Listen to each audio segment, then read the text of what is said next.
హరే కృష్ణ. జై శ్రీల ప్రభుపాద్. భగవత్ కార్యక్రమములలో అభిషేకము లాంటి సేవలు ఉంటాయి. అభిషేకానికి టికెట్ ఎందుకు పెట్టాలి? ఫ్రీగా చేయించవచ్చు కదండి అని కొంతమంది వినయంగా ప్రశ్నించారు.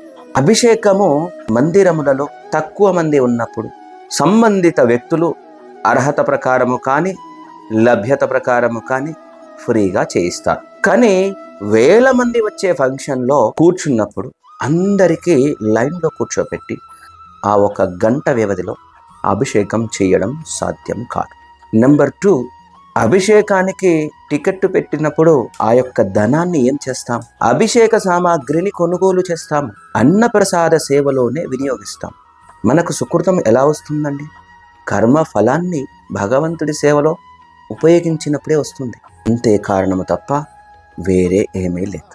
కాబట్టి మన భువనగిరిలో జరుగుతున్న ఈ అద్భుతమైన కృష్ణాష్టమి కార్యక్రమానికి ఆగస్టు 16 శనివారం ఉదయం నుండి జరుగుతాయి. రండి, మీ శక్తి ప్రకారం అభిషేకంలో పాల్గొనండి. లేనట్లయితే హృదయపూర్వకముగా సేవలో పాల్గొనండి. హరే కృష్ణ.